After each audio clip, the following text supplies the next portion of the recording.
Okay, and we're back with our antenna. This went off to one of the guys at our radio club who tuned it.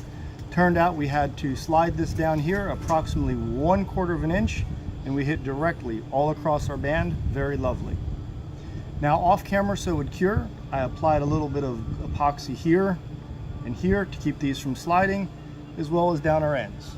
Now a little lesson that I learned the hard way: don't use anything thin like Gorilla Glue. It will flow and get in between the copper, or the copper and the stainless.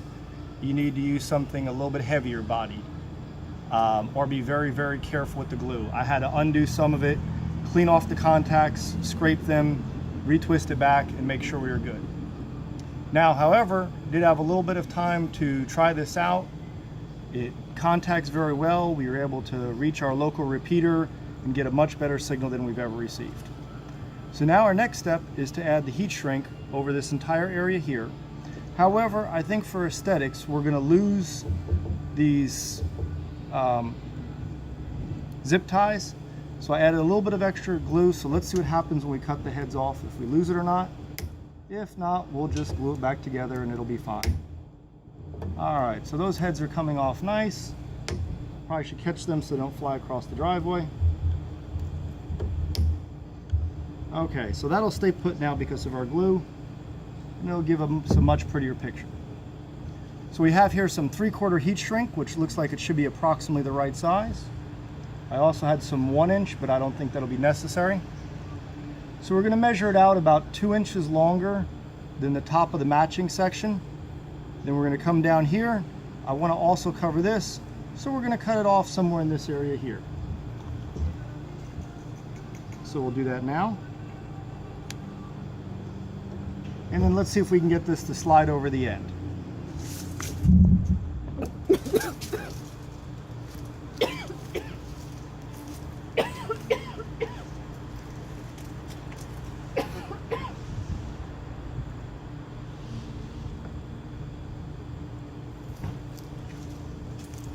We're also going to slightly just clean this up a little bit, take some of these wiggles out, because this will be the last time we'll ever see this wire.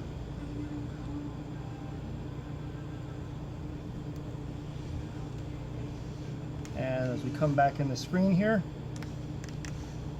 get that slid down.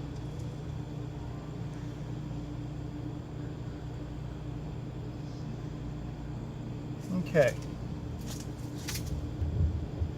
We're about here, 2 inches past the end of our wire. See how that goes. Now we're going to take out our heat gun. No, this is not a very expensive one, just a $35 Harbor Freight special. Or you could also use a hair dryer if you have a really good strong one. Just because I don't want to play with it and stand here for 10 minutes with the heat gun, we're going to use the heat gun. Okay, so let's start heating this and see what we get.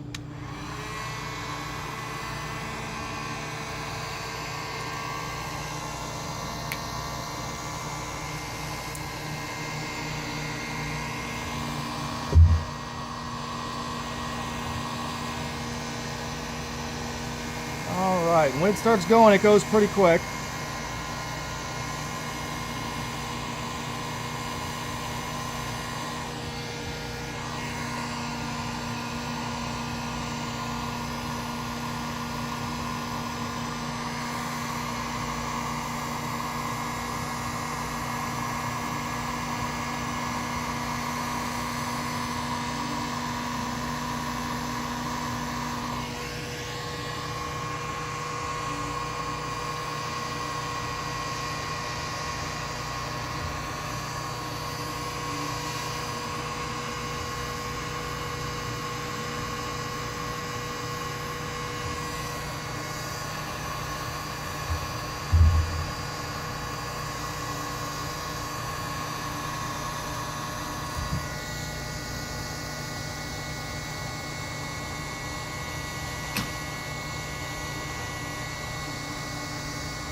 Slide down a little bit there so you can still see what's going on.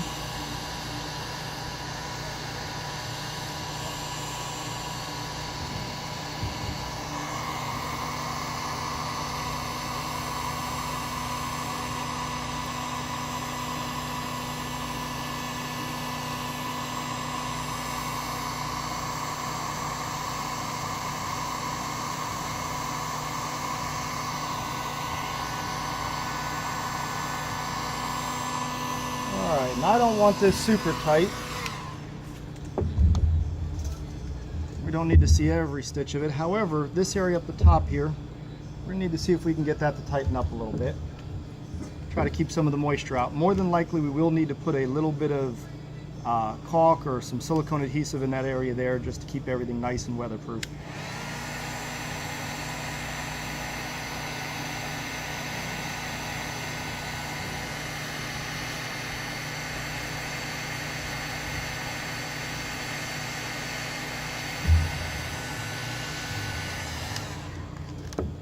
And we're not going to get the shrink we want out of that. So let's try a little bit of lighter here, see if we can get it to shrink up smaller. Remember, fire safety, folks.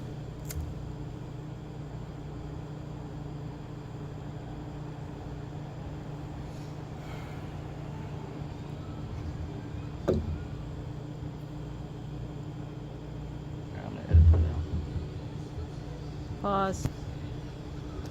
Okay, so we applied a little bit of extra heat here with the lighter and pinched this together.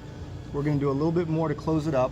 Being mindful, we don't want to put too much heat into the stainless or it'll lose its temper. Much more critical at that end down there where it's holding weight though. So let's see if we can get this a little bit more melted.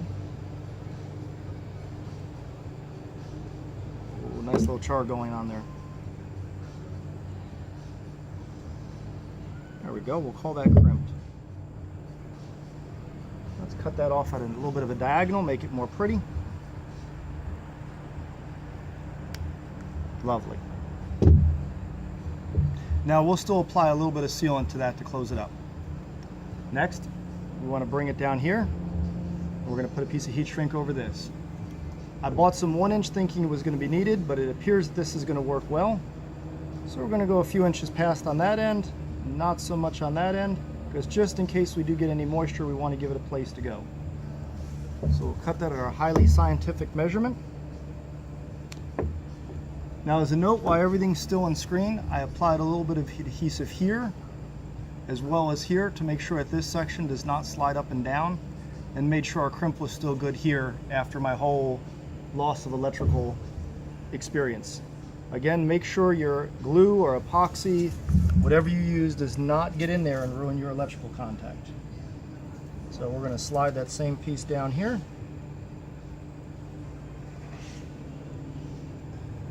See, all right, we want to be right about there. There, that feels about right. Let's go ahead and heat that down, and then we'll do the same thing with the end. Now, just because of the way I want it to look, we've got a flat spot here. I want to try to keep that rotation the same. I know you can't quite see that, but we've created now a flat area. It's obviously not round. You can see the profile there from the camera direction. So we're going to try to keep this lined up the same direction as we slide it down.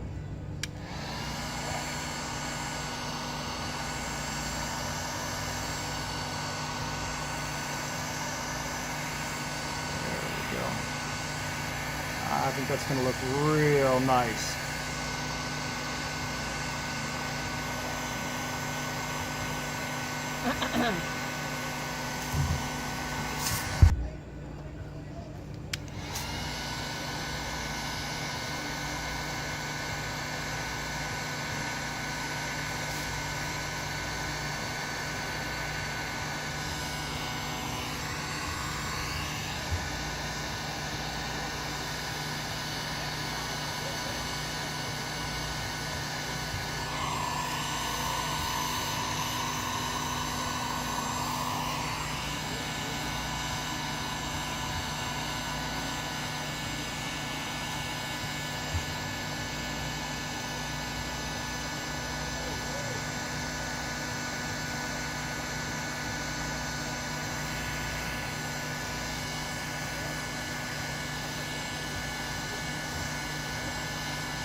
Okay, so this closed up nicely on here. I kind of like to look at this.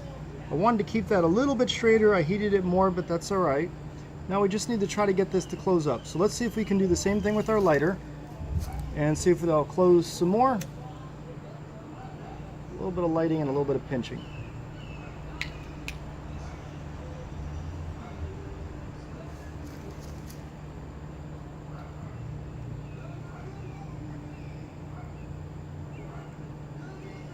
Alright, that's not going to shrink, so we're going to do the same pinch that we did on the last part. Getting that lined up with the other one. Why? Just because I like the way it looks. If somebody knows a better method here, I would love to know. Please put it in the comments. And we still got just a little bit of a water entrance there, so once this cools down, we'll put a little epoxy on it in the final and be good to go. And let's see if we can get this to close up a little bit as well.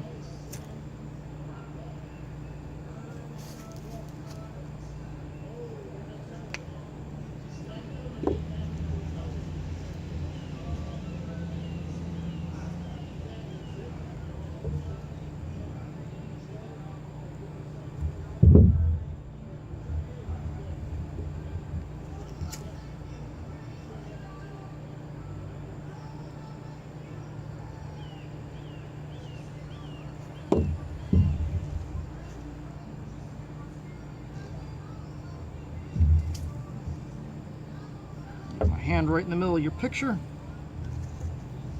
but that's going to do it. So we'll let that cool down, put a little bit of glue on there, and that's it. Our antenna is built. We can go ahead and put it in its permanent location and enjoy our transmissions. Thank you everyone for my possibly less than professional video. Thank my great assistant. Also thank Jim for his tuning help on this antenna, and 7 3s.